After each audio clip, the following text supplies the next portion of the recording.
Bismillahirrahmanirrahim. Assalamualaikum warahmatullahi wabarakatuh. Innal hamdalillah nahmaduhu wa nasta'inuhu wa nastaghfiruhu wa na'udzu billahi min shururi anfusina wa min sayyiati a'malina. May yahdihillahu fala mudhillalah wa may yudlil fala hadiyalah. Asyhadu an la ilaha illallah wahdahu la syarikalah wa asyhadu anna Muhammadan alaihi wa ala alihi wa ashabihi wasallam. Ya ayyuhalladzina amanu taqullaha haqqa tuqatih wa la tamutunna illa wa antum muslimun. Baik, kita akan lanjutkan, monggo dibaca Pak Budi. A'udzu billahi minasy syaithanir rajim. Wa idza qalu Allahumma in kana hadha huwal haqqu min indika fa amtir alaina hijaratan minas samaa'i aw i'tina bi'adzabin alim. Wa ma kana Allahu liyu'adzibahum wa anta fihim wa ma kana Allahu mu'adzibahum wa hum yastaghfirun.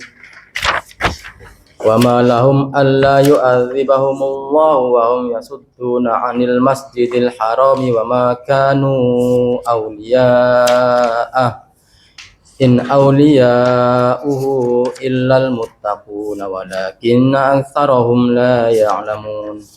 Wa ma kana salatuhum 'indal baiti illa muka'aw wa tasdiyah fadhuqul 'adzaba bima kuntum takfurun. Innal ladzina kafaru yunfikuna amwalahum liyasuddu an sabilillah fasayunfikunaha thumma takunu alaihim hasratan thumma yughlabun walladzina kafaru ila jahannama yuhsyarun liyamizallahu al-khabisa minat thayyibi wa yaj'alal khabisa ba'dahu ala ba'din fayarkumahu jami'an fayaj'alahu fi jahannam ulaika humul khasirun. Sudah. Baik. Kita akan lanjutkan yang sudah kita pelajari kemarin. Monggo Pak Manto. Dan ingatlah ketika mereka orang-orang musyrik berkata, ya Allah, jika memang Al-Quran ini adalah benar dari sisimu, maka hujanilah kami dengan batu dari langit, atau datangkanlah kepada kami azab yang pedih.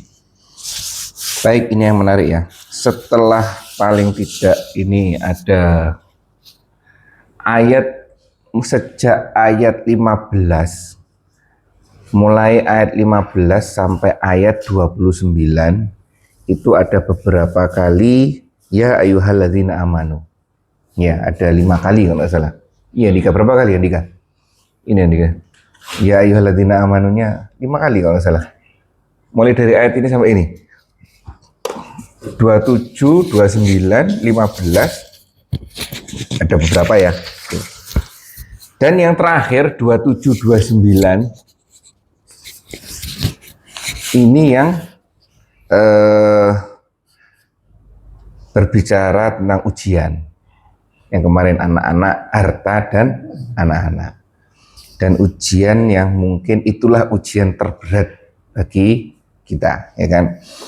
Kemudian setelah ayat itu, setelah materi diberikan, ya kan? Setelah materi perintahnya diberikan, kemudian diberikan penguat-penguat terkait dengan materi, yaitu di ayat 30-nya. Dan ingatlah, di belakangnya itu selalu ada kisah yang harus kita ambil pelajarannya. 30, 31, ini seperti itu. Bagaimana mereka menyangkal Al-Quran. Ini kemarin kita bahas. Tidak menutup kemungkinan orang-orang sekarang ya sama seperti ini. Hanya mungkin teksnya saja yang berbeda. Ya kan? Terus kita lanjutkan ke 32. Oh sama, 32 masih terkait dengan dan ingatlah. Jadi di belakang hak dan ingatlah itu ada kisah yang harus kita ambil pelajarannya. Mungkin terkait dengan perintah ya ayyuhalladzina amanu di ayat 27 atau di ayat 29. Seperti itu. Dan ingatlah ketika mereka orang-orang musyrik berkata, ya Allah, jika Al-Quran ini benar-benar dari sisi Engkau, maka hujanilah kami dengan batu dari langit atau datangkanlah kepada kami azab yang pedih. Nah ini ya. Nah itu ya. Ini teksnya orang-orang dahulu. Kalau orang sekarang gimana Pak Manto? Hah? Ya kan ini teksnya orang yang dulu seperti ini. Ya pengingkaran terhadap Al-Quran. Ya kan? Jadi mungkin nggak orang saat ini ngomong seperti ini? Ada. Hah? Mungkin kan? Tidak mungkin. Teksnya seperti apa kalau tidak mungkin? Gimana tidak mungkin? Kan ini penyangkalan terhadap Al-Quran. Masa tidak mungkin? Bagaimana Anda percaya pada Al-Quran sedangkan tidak ada orang yang kesana dan kembali memberitakan surga dan neraka? Ayo, ada nggak statement seperti itu? Ada. Hah? Ada. Ada toh. Nah ini kan sama dengan seperti ini kan? Ini kan artinya ini baik, ini adalah terkait dengan ancaman, ya kan, terkait dengan ancaman. Tetapi secara umum terkait dengan hal yang gaib di masa depan, di mana hal-hal gaib itu harus kita yakini. Tapi ini minta bukti, ya seperti itu. Ya Allah, jika Al-Quran ini benar-benar dari sisi Engkau, maka hujanilah kami. Pelajaran untuk kita apa? Satu, kita harus yakini bagaimana kita meyakini bahwa Al-Quran ini benar-benar dari sisi Allah. Ini yang penting. Agar tidak muncul statement-statement yang seperti di belakangnya. Seperti ya meminta seperti ini. Seperti simple misalkan. Ya Allah, saya sudah sholat segala macam puasa, tapi kok ya seperti ini? Iya mana ya? Nasib. Hah? Nasib. Nasib, disalahkan nasib. Nasib yang punya siapa? Oh. Berarti yang salah Allah. Nah, seperti itu kan? Jadi bagaimana kita mengantisipasi agar kita benar-benar sadar, benar-benar yakin bahwa Al-Quran ini benar Al-Quran ini. Al-Quran itu memang dari sisi Allah. Nah sekarang dari sisi Allahnya itu kan, nah kembali kepada masing-masing dari kita. Fasilitas apa, kemampuan, peran apa yang sudah diberikan Allah kepada kita, sehingga dengan peran itu kita bisa melihat ke luar biasaan Al-Quran. Ya itu kan. Ya, jadi coba contoh misalkan, Pak Budi ya Pak, kayak aja. Di media itu Hah? saya lihat kayak gunung berwarna, terus Oh ya, laut yang ada sungainya. laut Itu di dalam laut ada laut. Ya. Ya kan, di Terus dalam laut. antara air satu itu yang satu teman tidak ya, Ya, juga itu. Itu kan sudah dijelaskan 1400 tahun yang lalu. Tapi kayak ketemunya sekarang gitu. Jadi kita meyakini itu ada sebelum.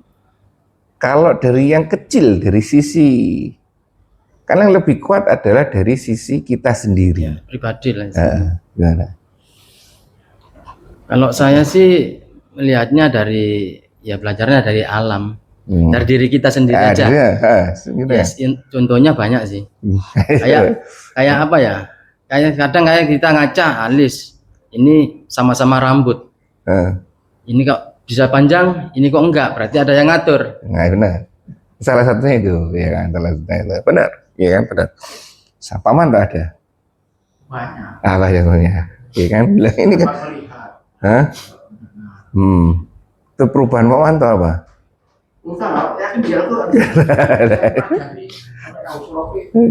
Nah, Nah ini yang penting ini, dikuatkan ini. Bagaimana ini loh yang Tuhan, ya Allah jika Al-Quran ini benar-benar dari sisi engkau. Nah ini ya kita yakinkan. Kita bangun keyakinan kita agar keyakinan berdasarkan ilmu ya. Keyakinan yang buta itu gampang untuk diombang-ambingkan. Nah, tidak ada ilmunya soalnya, nggak ada pondasinya, ya kan? Jadi keyakinan harus didasarkan dengan ilmu. Ilmu, lah itu tergantung dari peran kita masing-masing. Ya, dan yang terbaik itu adalah refleksi tadi. Ilmu yang kita dapatkan hasil dari perjalanan hidup kita, ya kan? Yang terkait kembali dikaitkan dengan Al-Quran dan Sunnah. Itu yang luar biasa itu. Perubahan dari masa jahiliyah menjadi masa yang merdeka, ya mantap ya. Itu. Padahal secara kasat mata Pak Manto dulu tidak dibebani sholat 5 waktu, ya bebas. Sekarang malah dibebani sholat 5 waktu. Tapi merasa terang sekali lah, itu, ya kan?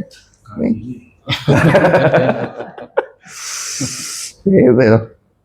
Iya, Kartini ini luar biasa. Kartini itu, seperti saya sampaikan di sini, itu menganggap bahwa gelar ya, kalau beliaunya dulu masalah gelar ya, gelar tertinggi bagi seseorang adalah hamba. Panggil saya hamba. Gelar tertinggi. Jadi di dalam salah satu suratnya Kartini kepada temannya yang di Belanda waktu itu menyampaikan bahwa gelar tertinggi bagi seseorang adalah hamba. Makanya di bukunya selain judulnya itu habis gelap terbina terang, disebut panggil saya Kartini saja. Nah, itu. Nggak usah, ya kan, panggil saya Kartini. Itu latar belakangnya luar biasa kan, seperti itu. Saat itu di mana gelar segala macam, ya kan? Ya itu ya. Nah ini jadi kita harus membangun ini. Ya, benar-benar ini sebuah mukjizat.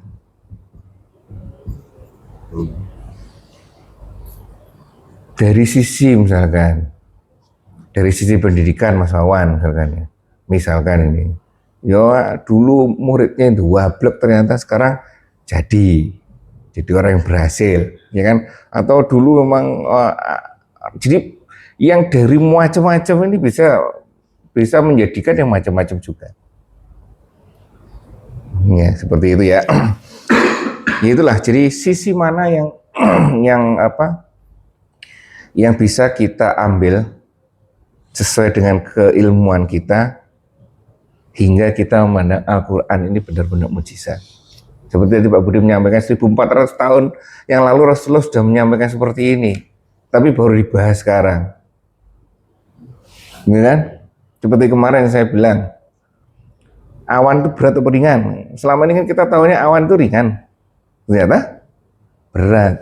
Ya, seperti itu. Ya, jadi tidak masalah ketika Al-Quran menyampaikan bahwa nanti itu gunung seperti berterbangan seperti ringan gitu kan, ya itu. Karena toh sesuatu yang berat saat ini awan itu bisa geser kemana-mana, seperti itu ya. Nah ini ya, jadi jangan sampai dengan pengetahuan kita terkait dengan Al-Quran ini benar-benar bahwa Al-Quran ini dari sisi Allah, harapannya tidak akan muncul pertanyaan seperti ini. Harapannya tidak mengingkari apa yang ada, hal-hal gaib yang ada di dalam Al-Quran. Ya kan?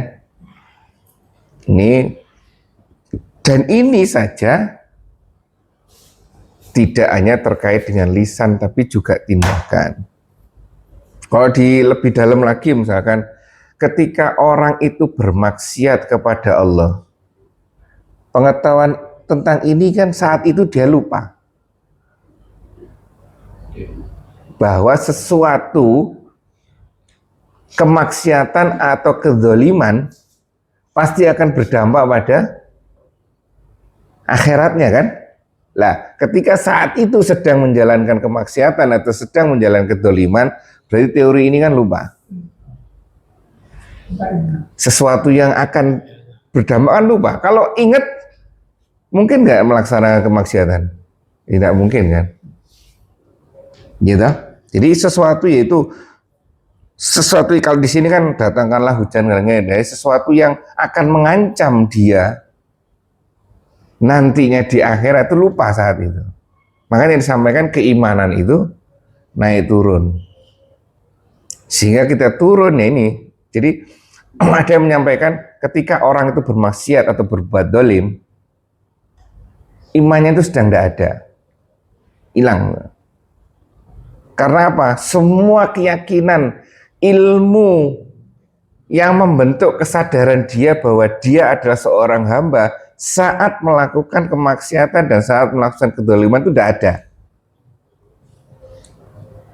Langsung baru kemaksiatan, setelah itu harapannya istighfar, sadar lagi.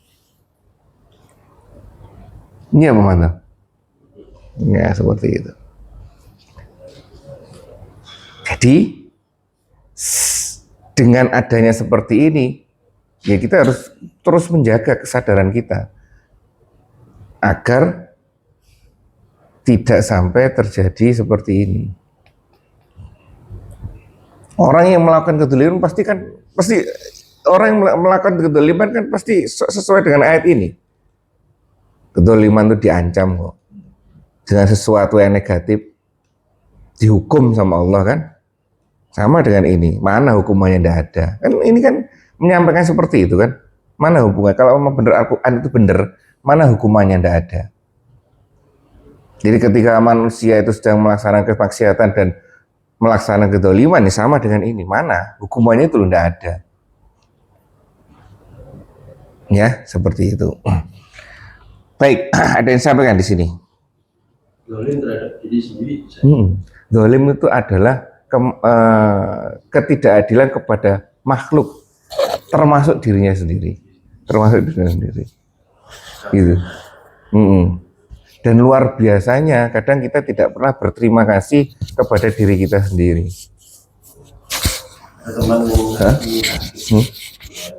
Karena dia lupa terhadap kesehatannya, yang terhadap kesehatan di promosi ke kerjaan. Proses ke target. Sampai hampir kalian ini full untuk itu semua. Inilah makan kita. Ini kan berarti apa teman-teman? Dolim. Doanya Rasulullah apa, Dika? Ingat tentang diri kita sendiri. Allahumma ini a'udzubika. Allahumma ini dzalamtu nafsi zulman katsira. Itu kan itu. Ya Allah, Allahumma inni dzalamtu. Ya Allah, sesungguhnya saya telah berbuat zalim kepada diri saya dengan zalim yang sebesar-besarnya. Nah ini. Berarti kedzaliman itu terutama pada diri sendiri. Ya itu ya. Benar, makanya itu kita sadar. Makanya titik kesadaran kita itu diperlukan. Dan seorang pemikir menyampaikan bahwa batas kemampuan akal kita dalam berpikir ya adalah keterbatasan kita sehingga menimbulkan kesadaran kita. Seperti yang tadi Mas Wawan sampaikan, itu kan sudah lepas bahwa diri itu punya hak untuk tidur, hak untuk istirahat. Kembali lagi kita selama ini terpaku pada jasmani, ruhnya ini masih belum diurusi. Iya kan? Kalau seperti ini kan berarti kita manusia materialisme terdidik dengan sendirinya. Ini juga kan? Ini kan ayat ini juga kan? Apakah kamu tidak percaya kalau ini? Oh, tidak percaya, semuanya tidak bisa gitu. Nah ini kan sama ini. bahwa kepercayaan itu, keyakinan itu memang harus dibangun salah satunya dari pengetahuan kita melalui indera. Tapi pengetahuan kita yang berasal dari indera, kita dapat dari indera tersebut, harus membangun keyakinan-keyakinan yang ke arahnya ruh ini, batiniah kita ini, sehingga kuat benar. Ada yang menyampaikan, seorang ulama itu enak ngomong seperti itu karena perutnya sudah ditanggung oleh umatnya. Ya mantap. Coba kalau perutnya tidak ditanggung, mampu nggak dia berdiri seperti yang sekarang? Iya kan? Enak seorang santri melakukan semuanya di dalam pondok pesantren. Coba kalau dia keluar, bisa enggak dia berdiri tegak dengan apa yang dia yakini saat itu? Ya Anda. Nah itu makanya keyakinan itu harus dibarengi dengan keilmuan. Kayak gitu, waduh. Nah, terus darurat ya Pak Manta ya. Darurat aman. Seperti itu. Ya ini sebagai bahan introspeksi, bahan refleksi untuk kita. Dan luar biasanya di kita ini, di dalam Islam ini, kalau sudah yang lalu ya sudah, biarlah berlalu. Stop saat ini, tobat, kedepannya coba kita atur lagi. Ya, jangan sampai kita seperti ini ya. Jangan sampai kita seperti ini. Ini menunjukkan banyak hal. Sekarang sekolah sudah berubah. Sudah tidak ada ranking ya maksudnya. Hah? Sudah tidak ada. Karena setiap murid itu punya kelebihan masing-masing. Seperti yang digambar itu. Kalau ada monyet, gajah, ular, ikan, disuruh ujiannya itu disuruh naik pohon, yang paling bodoh adalah ikan. Nah, paling pintar monyet. Iya kan? Padahal ikan itu punya kelebihan. Iya, kelebihan di satu sisi. Berarti yang salah itu ujiannya. Itu salah itu. Cara kita menilai sebuah kelebihan, nah ini cara kita itu salah. Makanya sekarang nilai sudah tidak, ranking enggak nih. Karena semuanya udah itu. Nilai sudah sekarang juga harus bagus. Iya. Oh iya. Iya, menarik. Kalau zamannya mungkin zamannya saya, zaman kita kuliah dulu mungkin ya 10 tahun yang lalu, IP lulus itu mungkin 2,5, 3 itu sudah luar biasa. Ya kan? Sudah luar biasa. Di sini sekarang 3,5 itu ombyoan. 3,5 itu ombyoan. Antara swasta sama negeri beda. Kalau swasta nyari 3 itu enteng. Negeri, waduh, setengah mati Bang. Setengah mati Bang. Sekarang, aduh, ombyoan. Kumlot itu bukan hal yang luar biasa. Kumlot itu sudah hal yang biasa. Ini. Kayak materi sekarang kayak sudah motor sama mobil dulu kalau. Iya. Itu ya. Kita sekarang juga coba. Kita mau mengukur kebaikan manusia, kepandaian manusia dari apa? Sarana indera kita menilai seseorang sama saja. Nah, pinter sama bodoh tidak ada bedanya. Makanya Rasulullah di dalam Islam mengajarkan akhlak ini yang penting. Ini kan? Seperti itu, akhlak yang penting. Baik ini ya. Jadi jangan sampai kita terjebak dalam pemikiran materialisme seperti ini. Karena memang kita sudah terdidik dari dulu materialisme. Coba kalau sekarang ya sudah reuni. Pertanyaannya paling kerja di mana kayak, ya kan? Rumahmu di mana? Ini semua hampir terkait dengan materi. Kedudukan, iya. Iya kan? Nggak ada. Gimana kualitas sholatmu? Ya kan? Gitu mantap. Dan ketika reuni yang paling digugurkan, yang paling dikesampingkan mesti sholatnya. Mesti sholatnya kok awet sih reuni. Boleh, boleh, nggak masalah sih. Ya tergantung kita menyikapinya aja. Nah itu ya. Kepada anak kita juga seperti itu. Ya kan? Pertanyaan pertama kali, gimana kamu sudah belajar atau belum? Ini. Bukan gimana kamu sudah sholat atau belum? Ya, seperti itu ya Pak Manto ya. Nah, itu ya.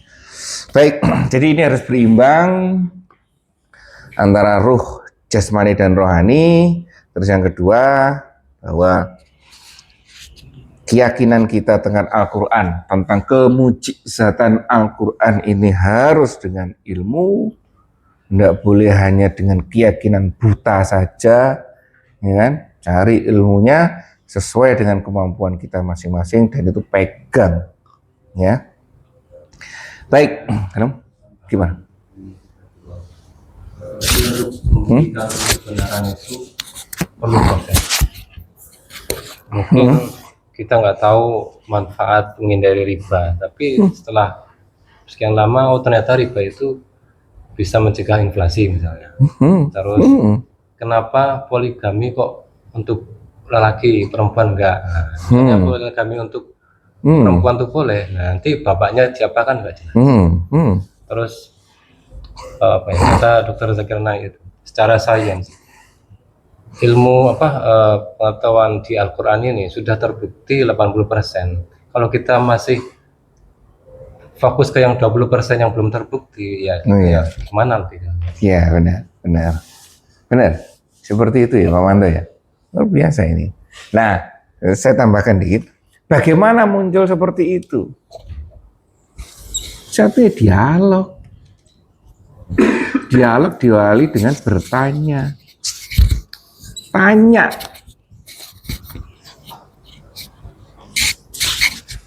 Al-Quran ini jadi saran bertanya. Bener tak ini? Iya kan? Zalikal kitabu. Lah itu. Terus belajar kan? Untuk menjalankan. Nah itu nanti bantuan doa.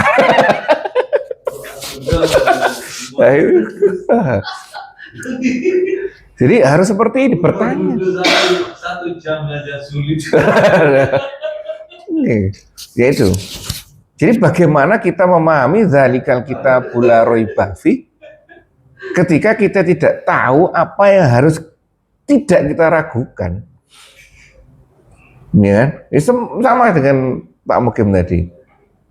Kita sudah tahu semuanya, sudah diberi taufik, tinggal kita berdoa meminta hidayah. Lah itu. Gitu Pak Manto ya. Tapi kita taufiknya harus taufiknya itu. Nggih. Kiai kira sudah gini. Lah benar. Lingkungan kiai itu pertanyaannya kalau ketemu mobilmu apa? Ini ya Anda ya, mobilmu apa? Itu ya. Seperti itulah. Itu memang akhir zaman, kita mau apa? Ya kan? Kita tidak menyalahkan zaman, tapi zaman itu yes memang seperti itu. Ya, semua ya zamannya memang seperti ini. Ya. Baik, menarik dari Pak Mukim. Bagaimana cara kita menjalankannya? Nah, ini doa ini kan. Cari ilmunya Pak Manto, kumpul sama orang soleh. Ayo Manto ya. Ombatinya Pak Manto jalan. Baik, lanjut Pak Manto. Dan Allah tidak akan mengazab mereka sedang kamu berada di antara mereka. Dan tidaklah pula Allah akan mengazab mereka sedang mereka meminta ampun. Ini ya. Dan Allah sekali-kali tidak akan mengazab mereka sedang kamu berada di antara mereka. Ini terkait dengan kisahnya saat itu Rasulullah ya kalau ini. Maka keberadaanmu Rasulullah Muhammad ini di antara mereka merupakan jaminan keamanan bagi mereka. saat itu. Ya, saat Rasulullah ada. Karena dahulu mereka ketika tawaf, sebagian di antara mereka berdoa, "Ya Allah, ampunilah dosaku." Kemudian Allah berfirman, "Mengapa Allah tidak mengazab mereka padahal mereka menghalangi orang untuk datang ke Masjidil Haram?" Maksudnya, apakah yang menghalangi turunannya siksaan kepada mereka padahal mereka melakukan kejahatan yang sangat besar, yaitu menghalangi manusia untuk ke Masjidil Haram untuk melakukan tawaf di Ka'bah. Mereka dahulu telah menghalangi kaum mukminin untuk melakukan tawaf di Ka'bah dan sholat di Masjidil Haram. Nah, ini saat itu. Ini kejadian saat itu. Jaminan keberadaan Rasulullah, jaminan bagi mereka agar tidak turun azab mungkin saat itu ya. Ini seperti itu. Dilanjutkan aja. Moga Pak Manto. Dan kenapa Allah tidak mengazab mereka padahal mereka menghalangi orang-orang untuk mendatangi Masjidil Haram dan mereka bukanlah kekasih-kekasih Allah. Kekasih-kekasih Allah itu tidak lain hanyalah orang-orang yang bertakwa, tetapi kebanyakan mereka tidak mengetahui. Nah, ini ya. Ini kisahnya seperti itu. Kenapa setelah Allah menyampaikan bahwa Rasulullah itu jaminan bagi mereka, kenapa Allah tidak mengazab mereka padahal mereka menghalangi orang untuk mendatangi Masjidil Haram? Memang suatu saat ada kejadian seperti ini, ya kan? Tidak membolehkan orang-orang datang ke Masjidil Haram, dan mereka bukanlah orang-orang yang berhak menguasainya. Sudah paham kisahnya? Nah, ini yang menarik ya, statement di tengah terakhir ini. Orang-orang yang berhak menguasainya hanyalah orang-orang yang bertakwa. Siapa orang-orang yang bertakwa itu, Pak Manto? Orang yang menjalankan perintah dan larangan. Nah, dan menjauhi larangan. Tetapi kebanyakan mereka tidak mengetahui. Nah, ini. Ya, seharusnya seperti ini. Kita ambil, kalau kisahnya seperti itu, seharusnya kita ambil pelajaran dari kisah tersebut. Bahwa di suatu masa pernah ada sebuah kejadian orang-orang dilarang datang ke Masjidil Haram untuk melaksanakan ibadah, ya kan? Dan seperti ini, ya kan? Kenapa Allah kok membiarkan mereka tetap hidup padahal mereka sudah berbuat seperti ini? Ya, ini alasannya Allah seperti itu. Dan yang penting adalah ya, di belakangnya itu, bahwa yang menguasai, dalam arti menguasai itu adalah orang yang berhak untuk ke sana, untuk yang macam-macam itu adalah orang-orang yang bertakwa ini. Itu ya. Baik, lanjut Pak Manto.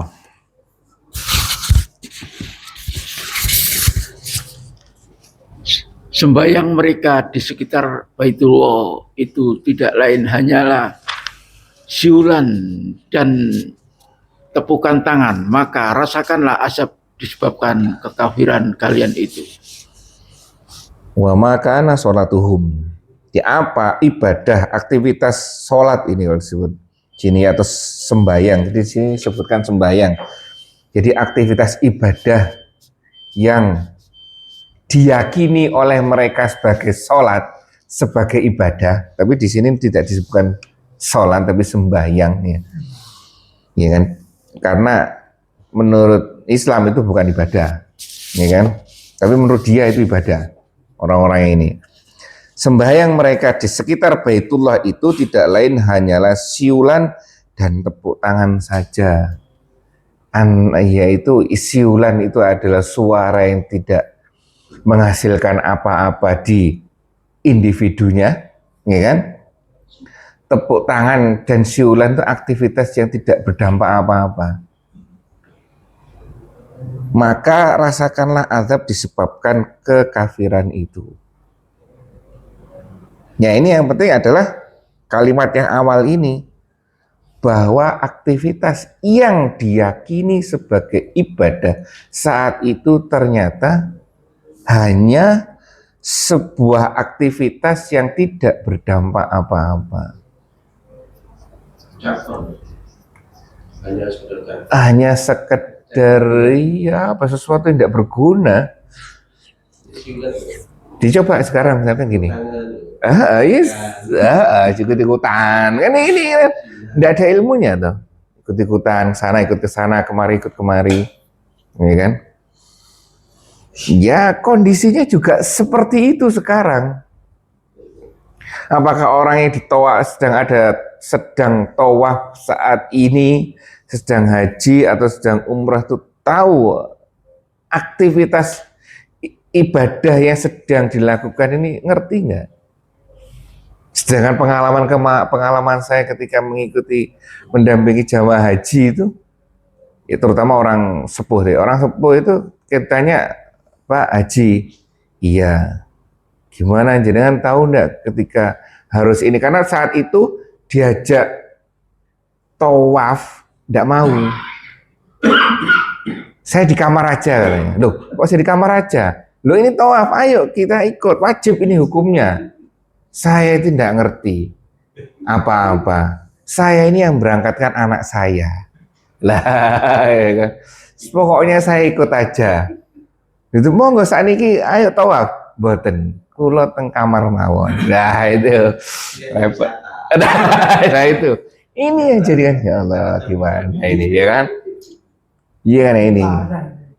Ya itulah di satu sisi anaknya sudah berusaha sampai seperti itu. Nah di satu sisi orang tuanya juga seperti itu. Ujian bagi mereka berdua. Ya kan? Pelajaran bagi kita. Nah ya kan? Pelajaran bagi kita. Ya mungkin dengan seperti itu akhirnya ya wajib nggak ibadahnya sekarang? Nggak wajib. Kalau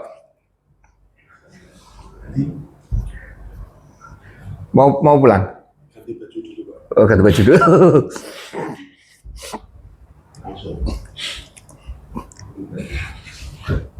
Jadi seperti itu.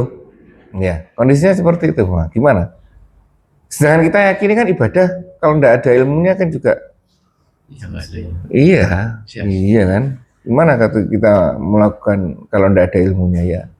Materinya ada, bisa berangkat. Sing materi nggak ada, kepingin berangkat. Lah, dia berusaha ya kan. Itulah. Ya itulah dinamika kita, ya kan. Al-Quran diturunkan di tengah-tengah zaman yang terus berubah, ya kan? Dan kita harus menggunakan Al-Quran ini untuk menghadapi zaman ini.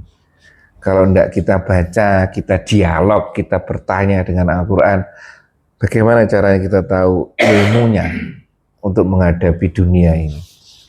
Ya, baik seperti itu. Lanjut, Pak Manto, 36. Sesungguhnya orang-orang kafir itu menginfakkan harta mereka untuk menghalangi orang-orang dari jalan Allah. Mereka akan menginfakkannya harta itu, kemudian akan menjadi penyesalan bagi mereka, dan mereka akan dikalahkan, dan orang-orang yang kafir ke dalam neraka jahanam, mereka akan dikumpulkan. Sesungguhnya orang-orang kafir itu, nah ini orang kafir ya disebutkan ya. Tadi di awal tadi disebutkan orang musyrik. Karena orang kafir lebih luas lagi, ya kan? Lebih luas lagi orang yang masih tertutup hatinya. Dan ini tidak menutup kemungkinan golongan ini mencakup kita juga, ya kan? Golongan orang yang tertutup.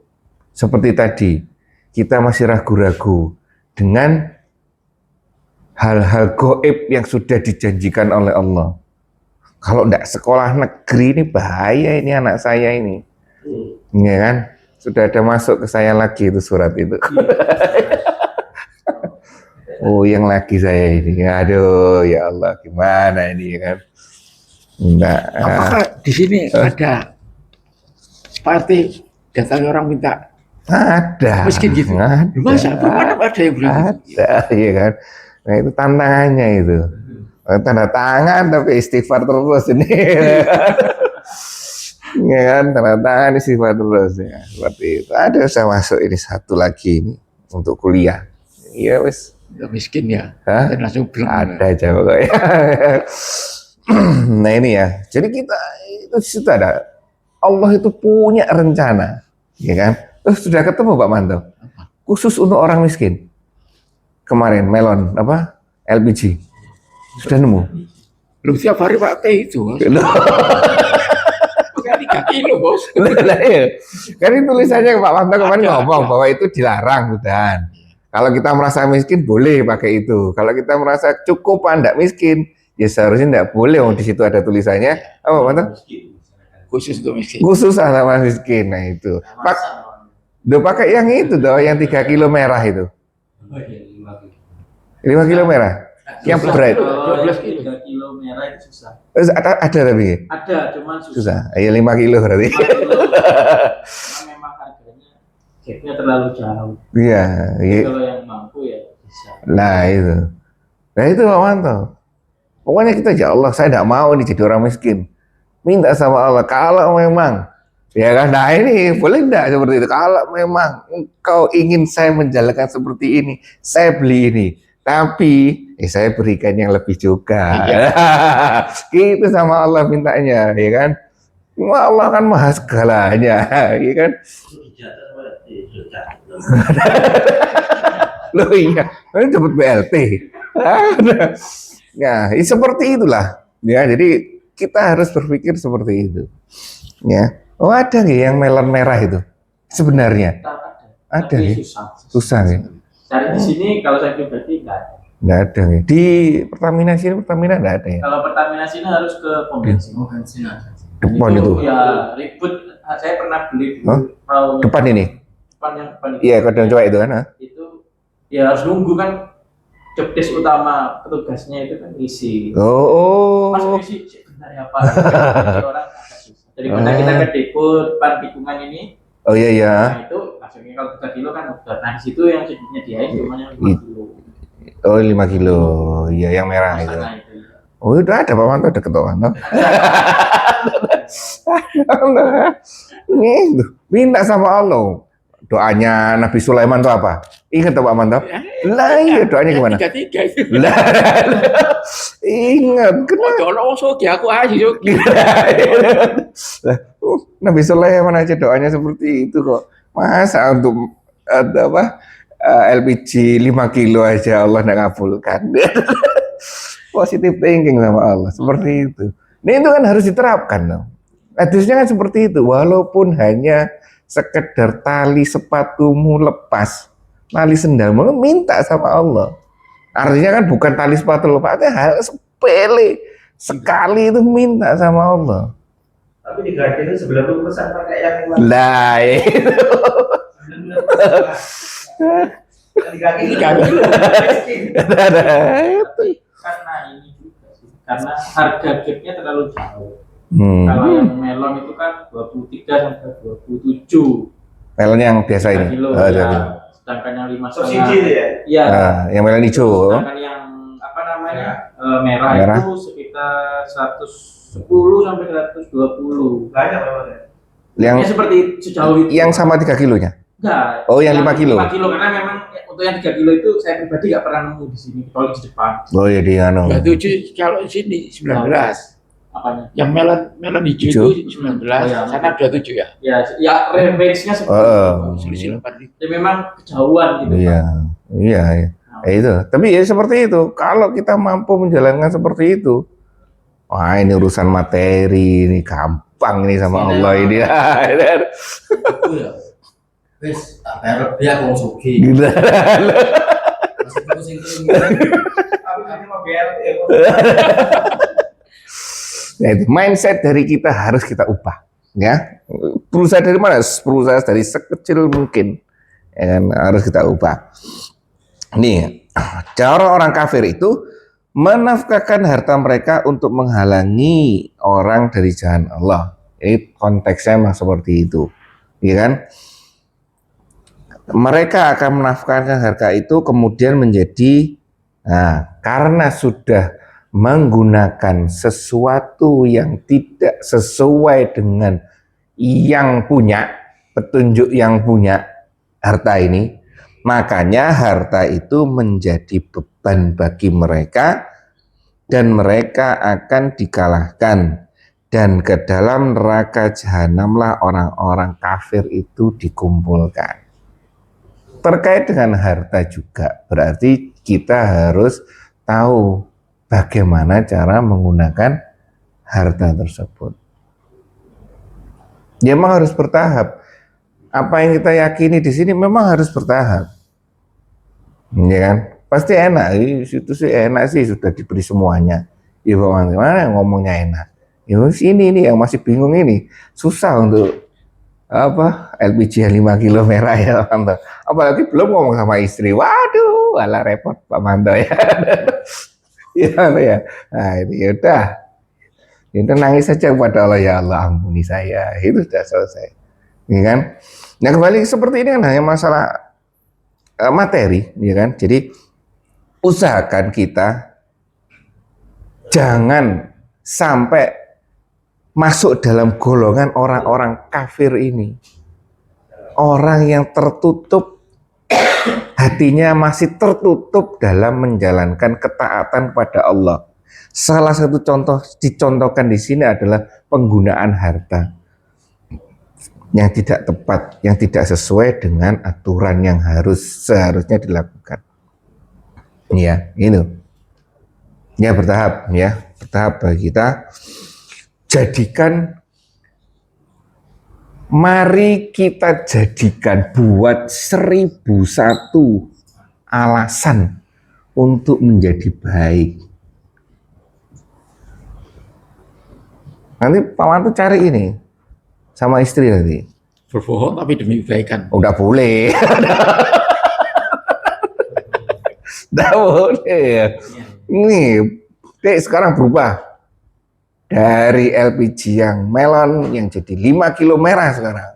Tak kok iblo nyoba piro. Lah ini ya siapkan 1001 alasan ini ya. Iya. Gitu. Berarti tak tambah ide. Ya. Saya tambah opo. Boleh lagi. Oh iya. Iya seperti itu ya.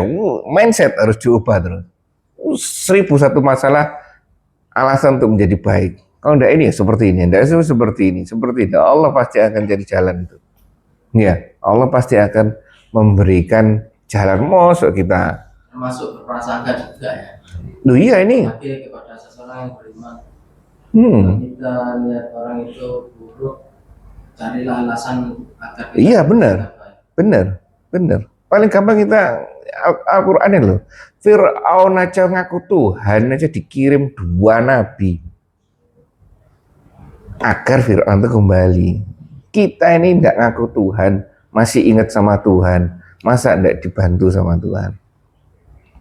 Ya seperti itu ya. Usahakan sekecil apapun. Nanti ditagih, ini janji Allah sudah banyak. Kita baru 1 alasan, 2 alasan, nanti Allah yang nambahkan 100 alasannya.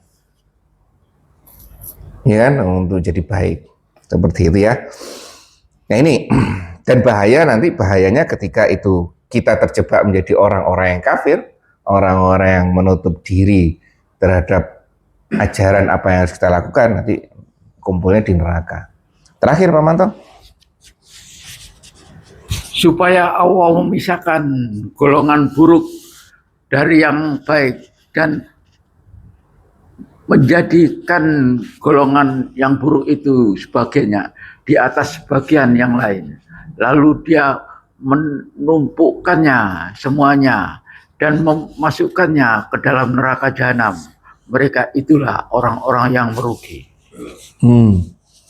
Supaya Allah memisahkan, nah ini dengan seperti itu, Allah nanti akan memisahkan yang buruk dari yang baik. Dan menjadikan golongan buruk itu sebagian di atas sebagian yang lain, lalu kesemuanya dikumpulkannya dan dimasukkannya ke dalam neraka jahanam. Mereka itulah orang-orang yang rugi. Ini ya, jangan sampai kita ini. Paling tidak kalau toh kita belum bisa berbuat apa-apa karena dengan segala keterbatasan ilmu kita, paling gampang istighfar. Sudah itu, sadar diri, ya Allah, kita tahu posisi kita bahwa ya kita ini salah, ya saya ini salah ya Allah, udah itu. Tapi salahnya kita itu tidak berdampak apa-apa, belum berdampak apa-apa pada aktivitas kita. Saya masih tetap berbuat salah, saya masih tetap menggunakan hak orang lain yang tidak seharusnya saya gunakan, ya kan? Saya masih tetap seperti ini, ampuni saya ya Allah, seperti itu.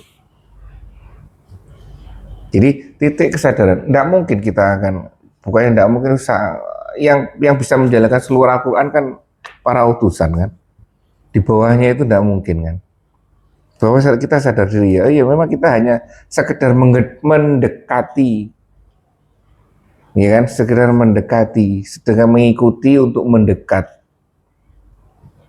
Kita ini modalnya apa? Ya kan, modal doa saja. Itu yang doa kita itu sama dengan doa-doanya para utusan, para orang-orang soleh itu sama. Yang bedakan kita usaha kita. Mereka usahanya bagus. Kita usahanya gimana Pak Manto? Itu, ya kan, modal kita modal cupet, ya kan. Ya. Tapi doa kita luar biasa. Dan itu boleh, Allah malah suka seperti itu. Datanglah, kalau di hadis kutsinya itu datanglah dengan kisahnya tentang sholat tahajud ya. Datanglah ketika sholat tahajud dengan 1 gunung masalah. Silakan. Nanti aku berikan 2 gunung solusi. Nah, seperti itu. Ya, Manto ya. Itu ngomong sama Allah. Di Masjidil Haram itu kita coba kita di sini ya. Kalau doa kan standar ya, seperti ini gitu ya. Kalau di sana itu bisa sampai gini-gini. Artinya apa? Dialog bener ya Allah. Saya minta ini karena ini, karena ini, karena ini. Dialog bener gitu loh. Ya kan? Dialog. Jadi tidak hanya sekedar ini, apalagi amin, amin toh ya kan. Apa doanya nggak ngerti. Ya kan? Kalau di sana itu bener-bener saya pengen ini, karena ini, kan. Jadi bener-bener dialog gitu loh. Minta sama Allah. Jadi bener-bener minta gitu loh. Ya.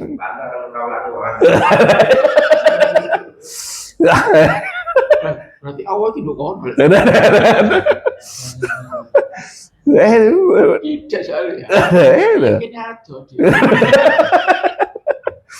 Ya, coba terapkan itu.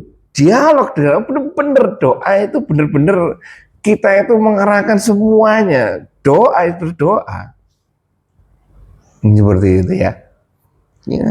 Ya, sekecil itulah kita harus memahami bahwa memahami bahwa Allah itu memang maha segalanya. Ya seperti itu salah satunya. Doanya tidak hanya sekedar husnul khotimah. Tidak mau saya husnul khotimah. Apa Pak Manto? Husnul khotimah, masuk surga tanpa azab, tanpa hisab. Ah, ya Pak Manto ya. Masuk surga tanpa azab, tanpa hisab. Wah, enak sudah itu. Usahanya Pak Manto? Usahanya berdoa. Lainnya usahanya apa? Standar aja itu. Ya, ya baik. Jadi di sini dengan rangkaian kisah ini Allah akan membedakan bahwa akan ada golongan seperti ini dan golongan seperti ini. Pelajaran bisa kita ambil, jangan sampai kita terjebak dalam kondisi orang-orang yang sudah disebutkan sebagai musyrikin seperti ini, sebagai orang yang kafir seperti itu. Ya, Manto ya. Jadi nanti lain kali ketika kita melihat Pak Manto sedang tidur, jangan dianggap sebagai tidur. Nah, itu sedang berdialog dengan Allah itu. Ya kan? Karena sebegitu dalamnya dialog itu sehingga ya seperti itu. Ya, jadi benar kok, kita lihat di sana di Mekah, di Masjidil Haram, dan di Madinah itu mah benar dialog. Benar dialog. Tapi dari Al-Quran harus dekat sama kita. Itu juga kita doa masyarakat. Ya, ada ya kisah yang di depan Ka'bah minta uang sama Allah. Fulus ya Allah, fulus ya kan ada nggih? ditegur kalau nggak salah sama orangnya. Tapi orangnya ngomong bebas. Allah itu punya segalanya, ya kan? Iya, mana? Iya. Baik, semoga apa yang kita pelajari akan berdampak. Ini akan berdampak pada yang pertama kesadaran kita bahwa bagaimanapun kita semua adalah hamba, itu yang pertama. Terus yang kedua, harapannya dengan kesadaran kita berdampak pada aktivitas kita. Tidak hanya bersifat materi, tapi sudah bergeser ke materi dan rohani, jasmani dan rohani. Benar sekali bahwa kita saat ini masih terbentur dengan materi. Semua yang kita anggap benar adalah semua yang bisa kita rasakan dengan panca indera kita. Padahal surga, neraka, pahala, dosa itu sesuatu yang non material. Usahakan seperti itu ya. Gimana ini itu untungannya belanja? Tidak akan cukup, ya kan? Sudahlah, ikuti Allah. Kan, ikuti Allah. Memang perencanaannya paling minus sedikit, kan? Allah pasti nanti memberikan banyak. Itu ya. Itu ya. Harapannya seperti itu.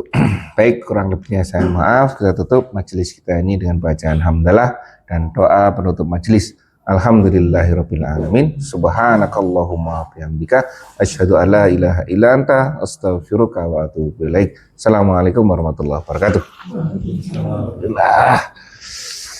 Alhamdulillah.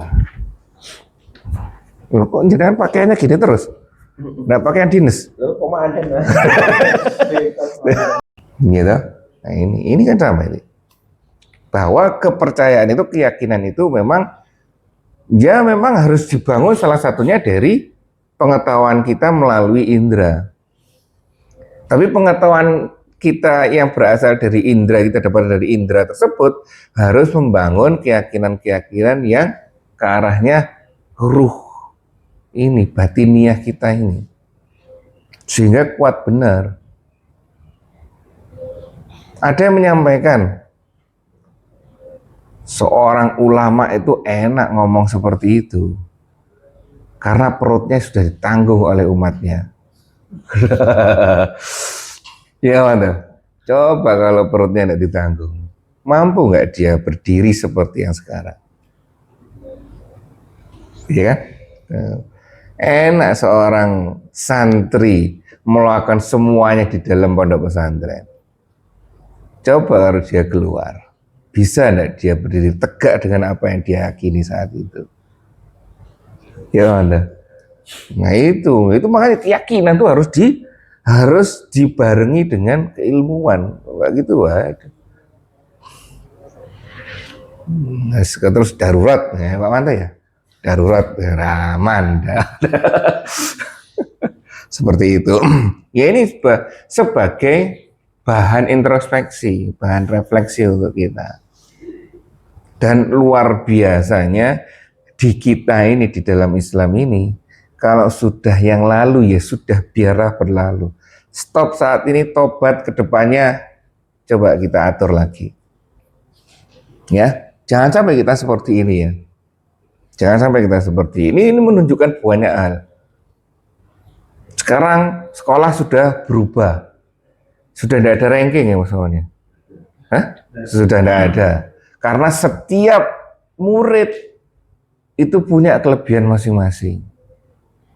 Seperti yang digambar itu. Kalau ada monyet, gajah, ular, ikan, disuruh ujiannya itu disuruh naik pohon, yang paling bodoh adalah ikan. Nah, paling pintar monyet. Iya kan? Padahal ikan itu punya kelebihan. Iya, kelebihan di satu sisi. Berarti yang salah itu ujiannya. Salah itu cara kita menilai sebuah kelebihan. Nah ini cara kita itu salah. Makanya sekarang nilai sudah tidak ranking enggak ya. karena semuanya udah itu. Nilai sudah sekarang juga harus bagus. Iya. Oh iya. Iya, menarik. Kalau zamannya mungkin zamannya saya, zaman kita kuliah dulu mungkin ya 10 tahun yang lalu, IP lulus itu mungkin 2,5, 3 itu sudah luar biasa. Ya kan? Sudah luar biasa. Di sini sekarang 3,5 itu ombyoan. 3,5 itu ombyoan. Antara swasta sama negeri beda. Kalau swasta nyari 3 itu enteng. Negeri, waduh, setengah mati Bang. Setengah mati Bang. Sekarang, aduh, ombyoan. Kumlot itu bukan hal yang luar biasa. Kumlot itu sudah hal yang biasa. Ini. Kayak materi sekarang kayak sudah motor sama mobil dulu kalau. Iya. Itu ya. Kita sekarang juga coba. Kita mau mengukur kebaikan manusia, kepandaian manusia dari apa? Sarana indera kita menilai seseorang sama saja. Nah, pinter sama bodoh tidak ada bedanya. Makanya Rasulullah di dalam Islam mengajarkan akhlak ini yang penting. Ini kan? Seperti itu, akhlak yang penting. Baik ini ya. Jadi jangan sampai kita terjebak dalam pemikiran materialisme seperti ini. Karena memang kita sudah terdidik dari dulu materialisme. Coba kalau sekarang ya sudah reuni. Pertanyaannya paling kerja di mana kayak, ya kan? Rumahmu di mana? Ini semua hampir terkait dengan materi.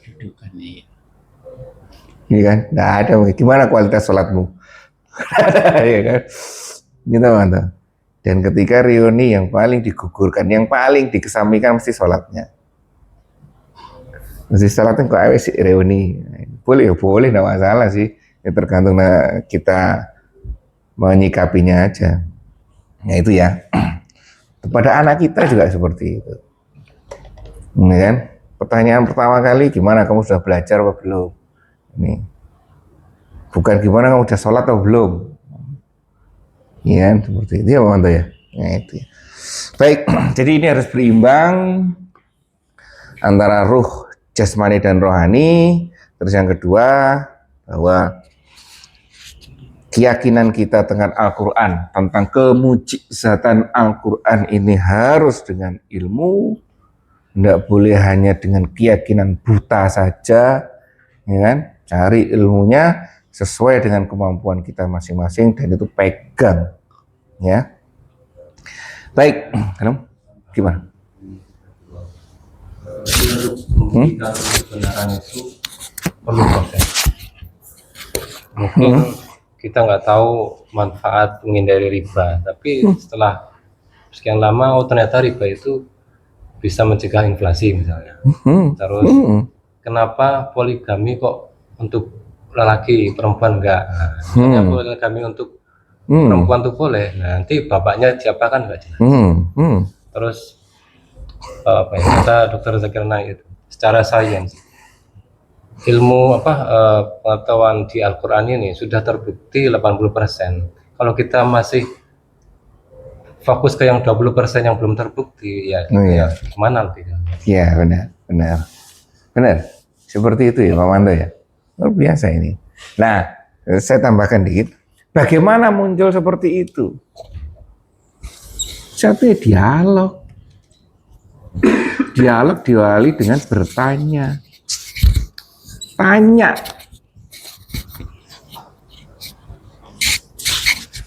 Al-Quran ini jadi saran bertanya. Bener tak ini? Iya kan? Zalikal kitabu. Lah itu. Terus belajar kan? Untuk menjalankan. Nah itu nanti bantuan doa.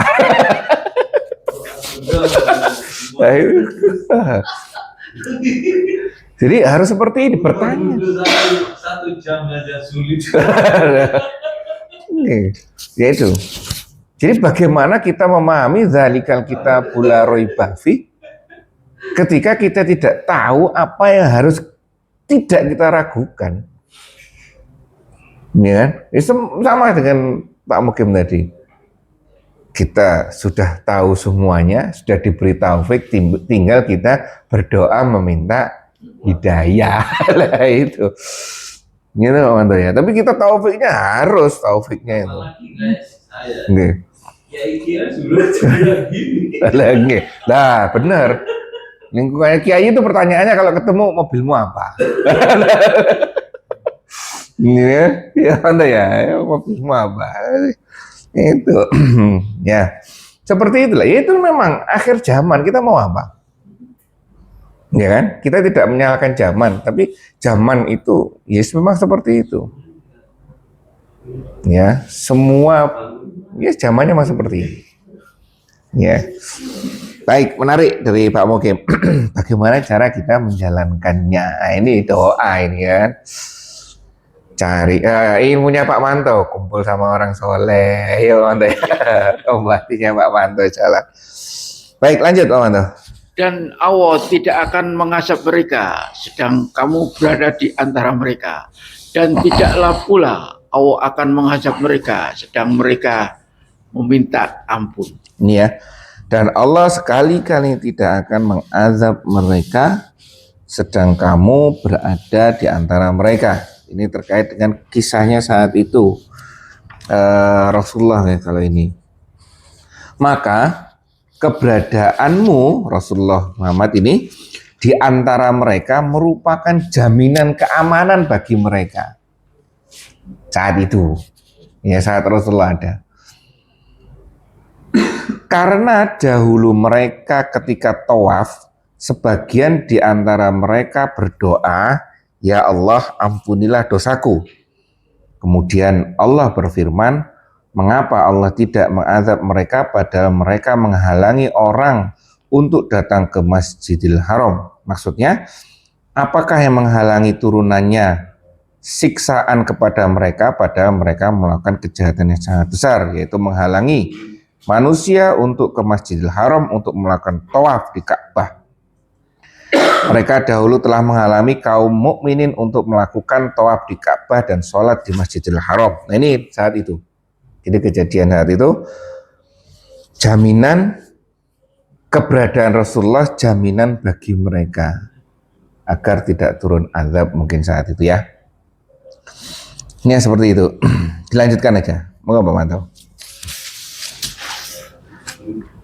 Dan kenapa Allah tidak mengazab mereka, padahal mereka menghalangi orang-orang untuk mendatangi Masjidil Haram, dan mereka bukanlah kekasih-kekasih Allah. Kekasih-kekasih Allah itu tidak lain hanyalah orang-orang yang bertakwa, tetapi kebanyakan mereka tidak mengetahui. Nah ini ya, ini kisahnya seperti itu.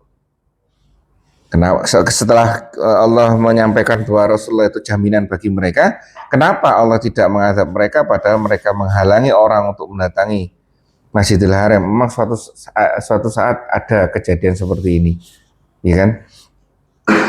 Tidak membolehkan orang-orang datang ke Masjidil Haram, dan mereka bukanlah orang-orang yang berhak menguasainya. Sudah paham kisahnya?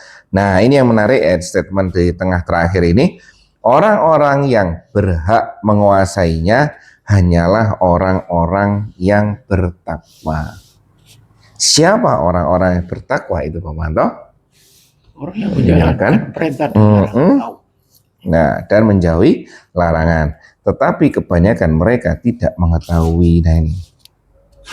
Ya, seharusnya seperti ini. Kita ambil, kalau kisahnya seperti itu, seharusnya kita ambil pelajaran dari kisah tersebut. Bahwa di suatu masa pernah ada sebuah kejadian orang-orang dilarang datang ke Masjidil Haram untuk melaksanakan ibadah, ya kan? Dan seperti ini, ya kan? Kenapa Allah kok membiarkan mereka tetap hidup padahal mereka sudah berbuat seperti ini? Ya, ini alasannya Allah seperti itu. Dan yang penting adalah ya, di belakangnya itu bahwa yang menguasai, dalam arti menguasai itu adalah orang yang berhak untuk ke sana, orang yang macam-macam, itu adalah orang-orang yang bertakwa ini. Yaitu ya. Baik, lanjut Pak Manto.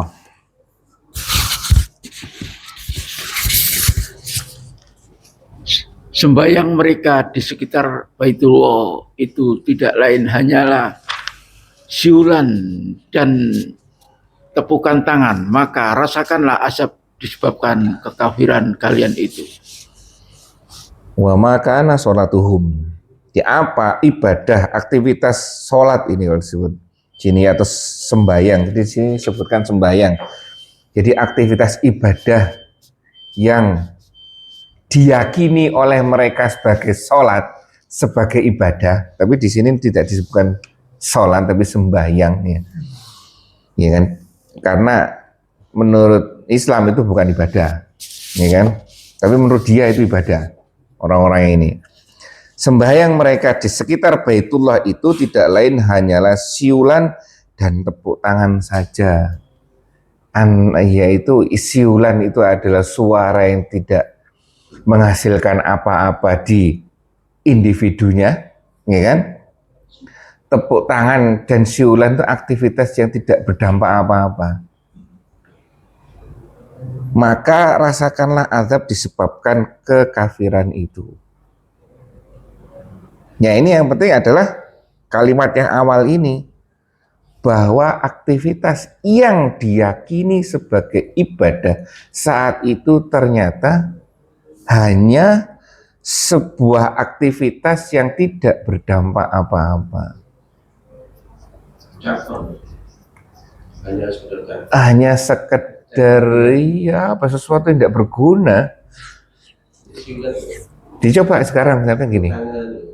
Yes, ikut-ikutan. Kan ini kan tidak ada ilmunya tuh. Ikut-ikutan, sana ikut ke sana, kemari ikut kemari. Ya kan? Ya, kondisinya juga seperti itu sekarang. Apakah orang yang sedang tawaf saat ini, sedang haji atau sedang umrah itu tahu aktivitas ibadah yang sedang dilakukan ini, ngerti nggak? Sedangkan pengalaman saya ketika mendampingi jamaah haji itu, ya terutama orang sepuh deh. Orang sepuh itu kitanya, Pak Haji, iya.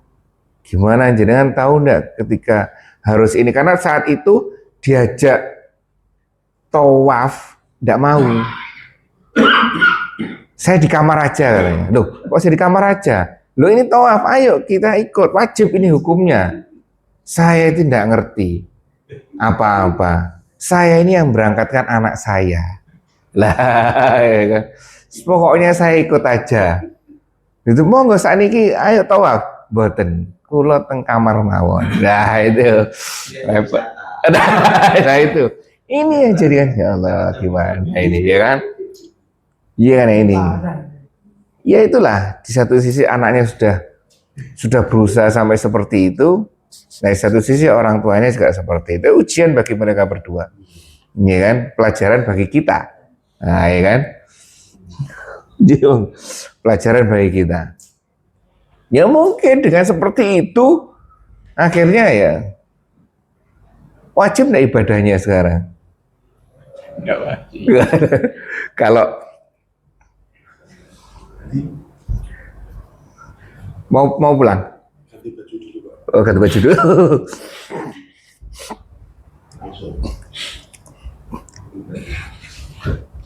Jadi seperti itu. Ya, kondisinya seperti itu. Nah, gimana? Sedangkan kita yakini kan ibadah kalau tidak ada ilmunya kan juga Ya, nggak ada. iya, Siap. iya kan. Gimana kata kita melakukan kalau tidak ada ilmunya ya? Materinya ada, bisa berangkat. Sing materi nggak ada, kepingin berangkat. Lah, dia berusaha ya kan? Itulah. Ya itulah dinamika kita, ya kan? Al-Quran diturunkan di tengah-tengah zaman yang terus berubah, ya kan?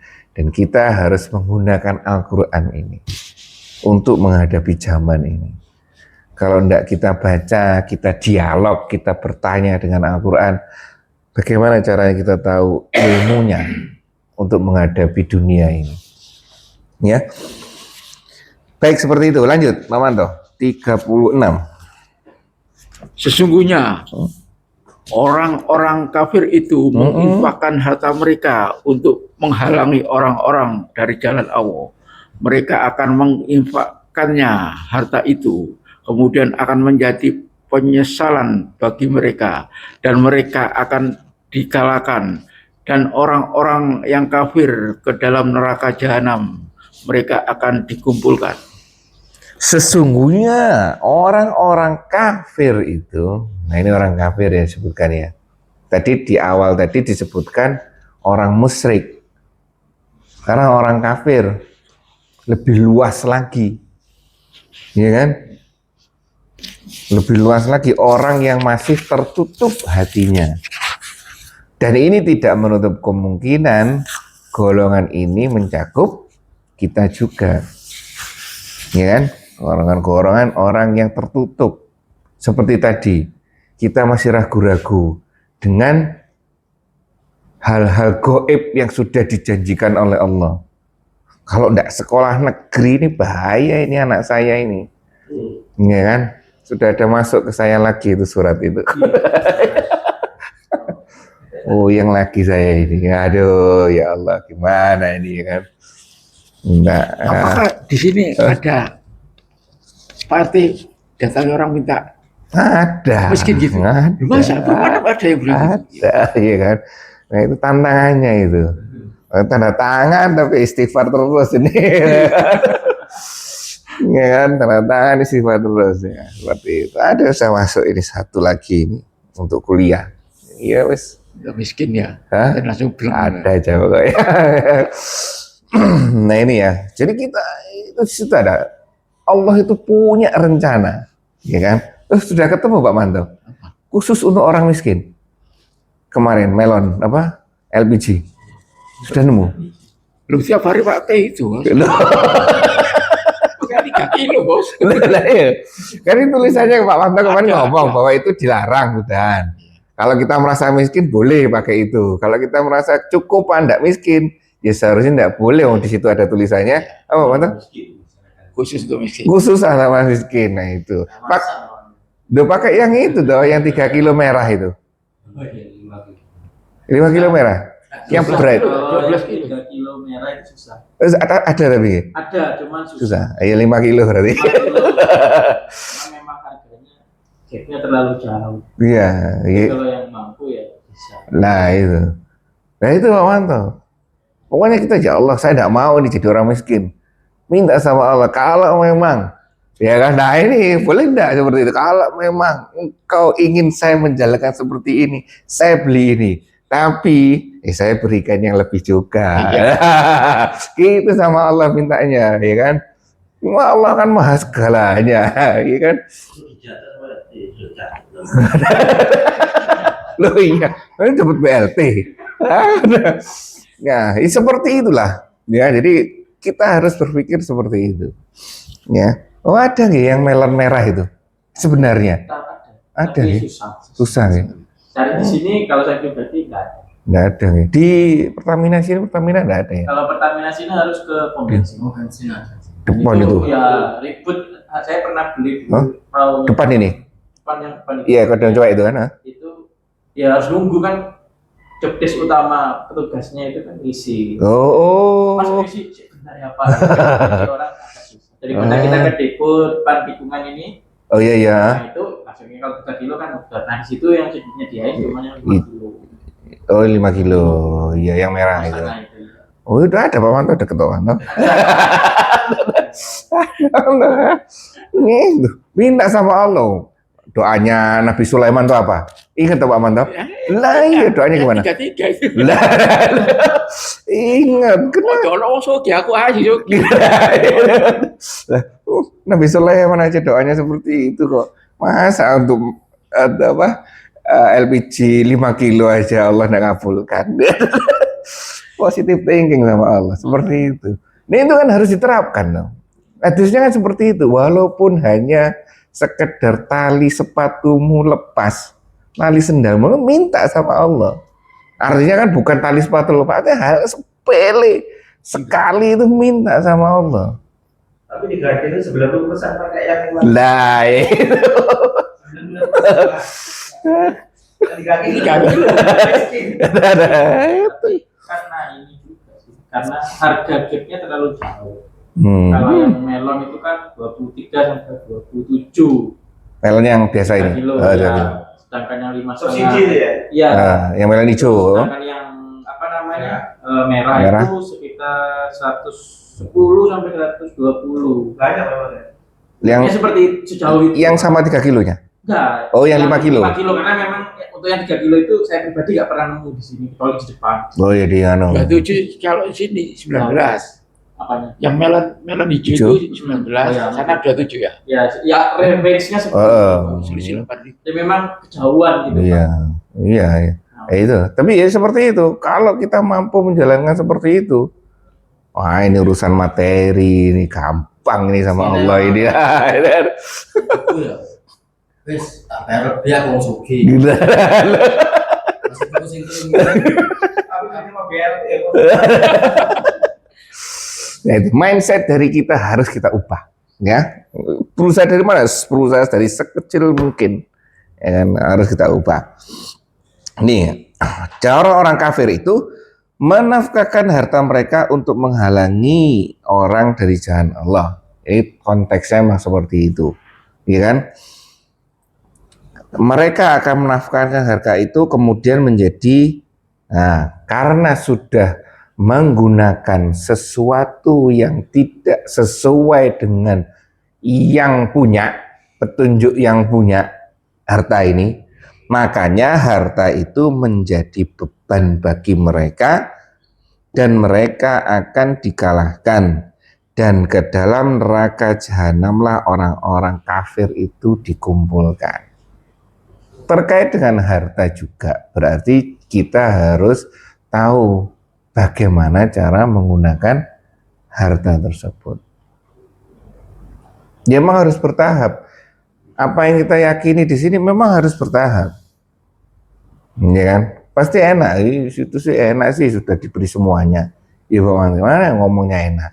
Ya ini yang masih bingung ini. Susah untuk apa LPG 5 kilo merah ya Pak Manto. Apalagi belum ngomong sama istri. Waduh, alah repot Pak Manto ya.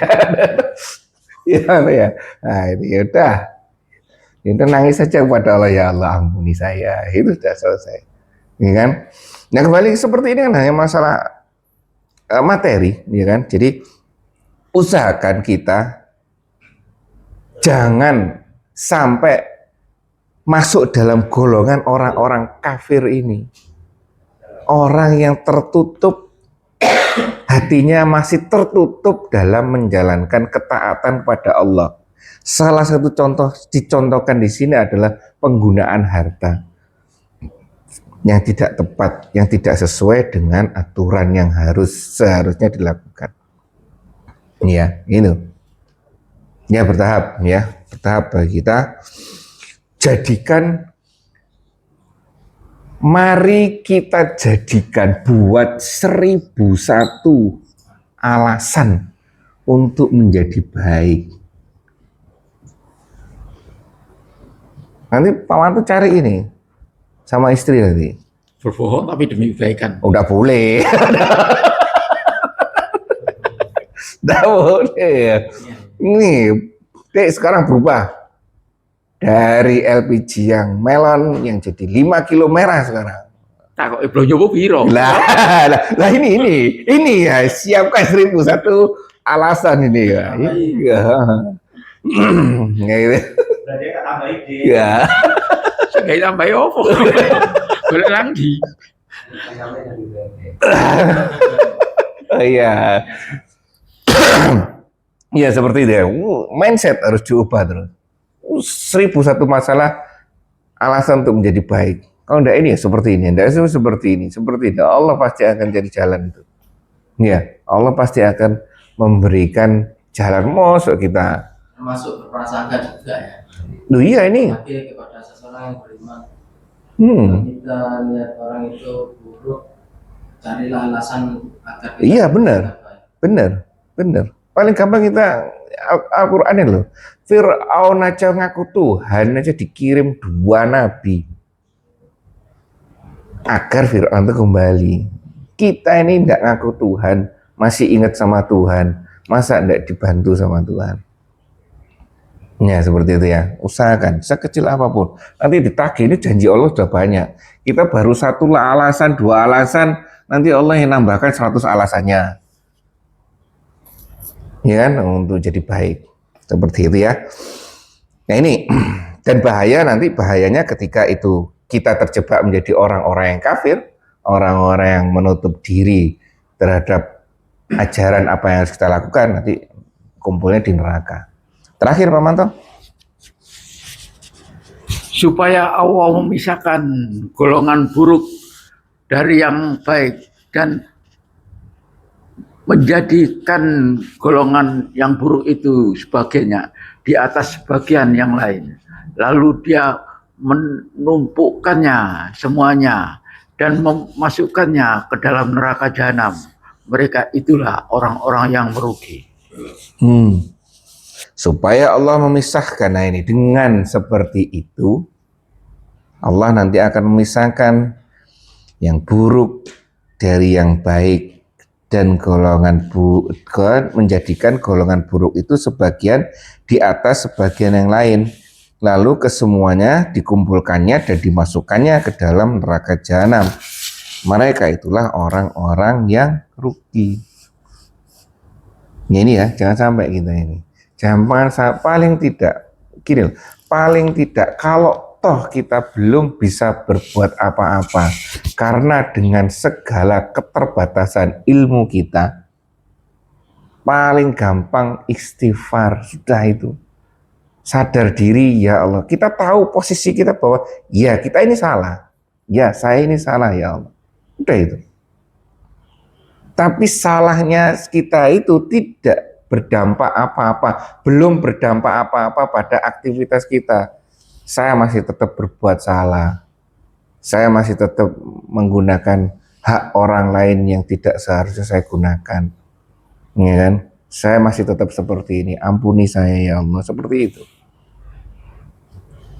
Jadi titik kesadaran, tidak mungkin kita akan, bukannya tidak mungkin, yang bisa menjalankan seluruh Al-Quran kan para utusan kan, di bawahnya itu tidak mungkin kan. Bahwa kita sadar diri ya, iya memang kita hanya sekedar mendekati, ya kan, sekedar mendekati, sedang mengikuti untuk mendekat. Kita ini modalnya apa? Ya kan, modal doa saja. Itu yang doa kita itu sama dengan doa-doanya para utusan, para orang-orang soleh itu sama. Yang bedakan kita usaha kita. Mereka usahanya bagus, kita usahanya gimana Pak Manto? Itu, ya kan, modal kita modal cupet, ya kan. Ya. Tapi doa kita luar biasa. Dan itu boleh, Allah malah suka seperti itu. Datanglah, kalau di hadis kutsinya itu datanglah dengan kisahnya tentang sholat tahajud ya. Datanglah ketika sholat tahajud dengan 1 gunung masalah, silakan. Nanti aku berikan 2 gunung solusi. Nah, seperti itu. Ya, mantu ya. Itu ngomong sama Allah. Di Masjidil Haram itu kita coba kita di sini ya. Kalau doa kan standar ya, seperti ini gitu ya. Kalau di sana itu bisa sampai gini-gini. Artinya apa? Dialog bener ya Allah. Saya minta ini karena ini, karena ini, karena ini. Dialog bener gitu loh. Ya kan? Dialog. Jadi tidak hanya sekedar ini, apalagi amin, amin toh ya kan? Apa doanya nggak ngerti. Ya kan? Kalau di sana itu bener-bener saya pengen ini, karena ini, kan. Jadi bener-bener dialog gitu loh. Minta sama Allah. Jadi bener-bener minta gitu loh. Ya.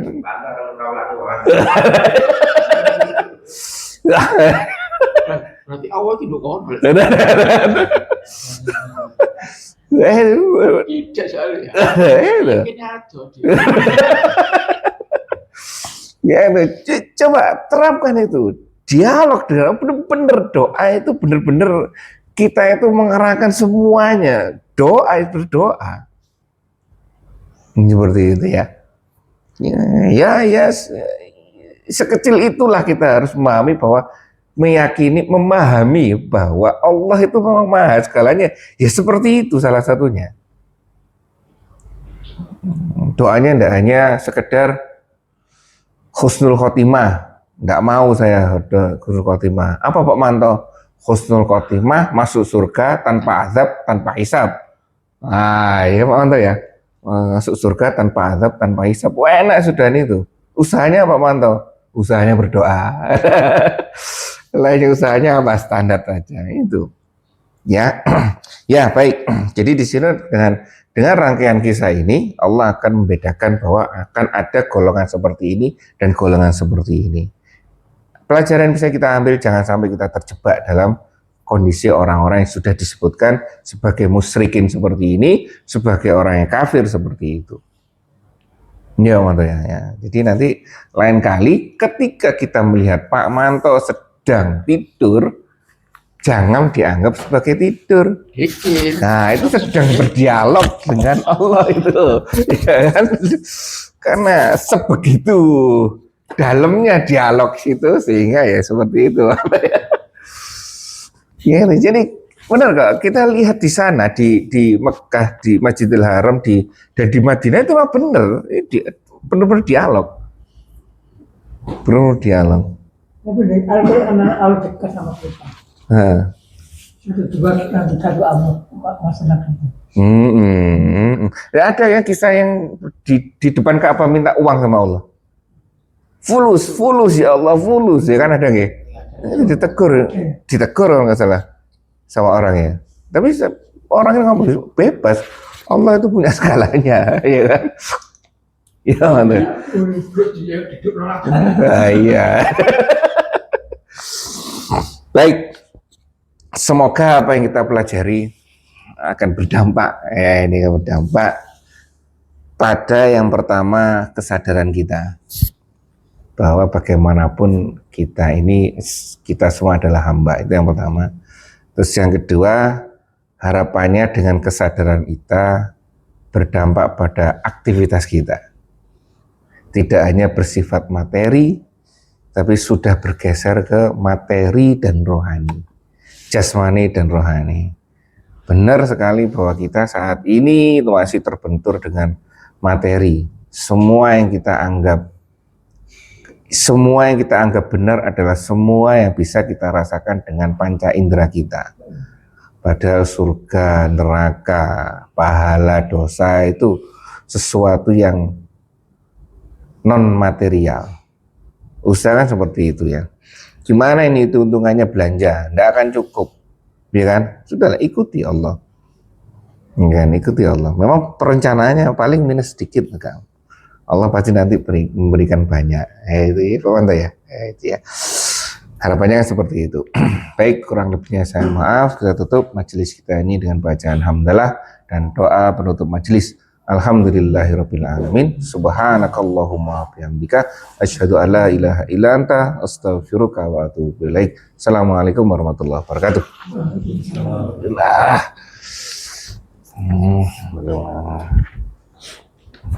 Loh, kok jangan pakaiannya gini terus?